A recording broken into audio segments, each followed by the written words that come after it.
आज हम समझेंगे सेल डिवीजन का तीसरा और सबसे महत्वपूर्ण प्रकार मियोसिस।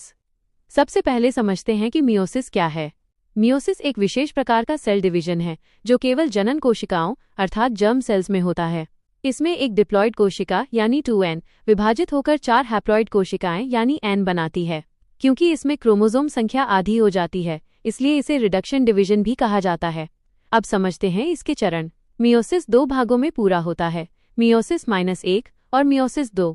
सबसे पहले मियोसिस 1, जिसे रिडक्शन डिवीजन कहा जाता है। इसका पहला चरण है प्रोफेज 1। यह मियोसिस का सबसे लंबा चरण होता है। इसी चरण में होमोलॉगस क्रोमोसोम्स एक दूसरे के साथ जुड़ते हैं, जिसे सिनेप्सिस कहते हैं। यही क्रॉसिंग ओवर भी होता है, अर्थात दोनों क्रोमोसोम अपने जेनेटिक मटेरियल का आदान प्रदान करते हैं। यही प्रक्रिया जेनेटिक वेरिएशन उत्पन्न करती है।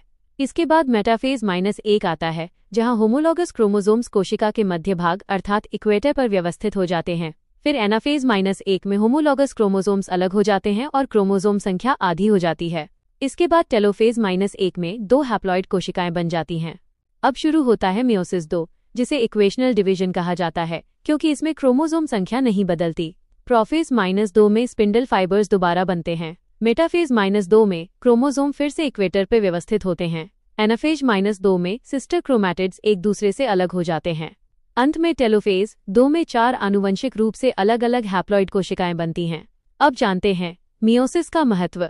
यह स्पर्म और ओवम यानी गैमेट्स का निर्माण करता है। प्रत्येक पीढ़ी में क्रोमोसोम संख्या को स्थिर बनाए रखता है।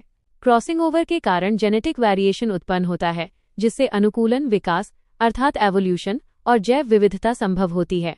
यदि मियोसिस न हो तो प्रत्येक पीढ़ी में क्रोमोसोम संख्या दोगुनी होती चली जाएगी।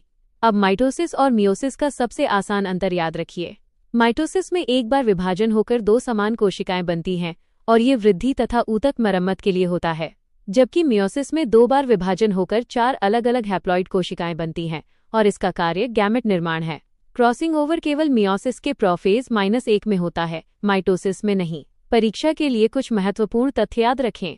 मियोसिस केवल जर्म सेल्स में होता है। प्रोफेज -1 सबसे लंबा चरण है। क्रॉसिंग ओवर केवल प्रोफेज -1 में होता है। मियोसिस के अंत में 4 आनुवंशिक रूप से भिन्न हैप्लॉइड कोशिकाएं बनती हैं। मनुष्य के प्रत्येक गैमेट में 23 क्रोमोसोम होते हैं। निष्कर्ष: मियोसिस केवल एक कोशिका विभाजन नहीं, बल्कि आनुवंशिक विविधता, लैंगिक प्रजनन, क्रोमोसोम संतुलन और जीवों के विकास की आधारभूत प्रक्रिया है। इसलिए ये जीव विज्ञान के सबसे महत्वपूर्ण अध्यायों में से एक माना जाता है।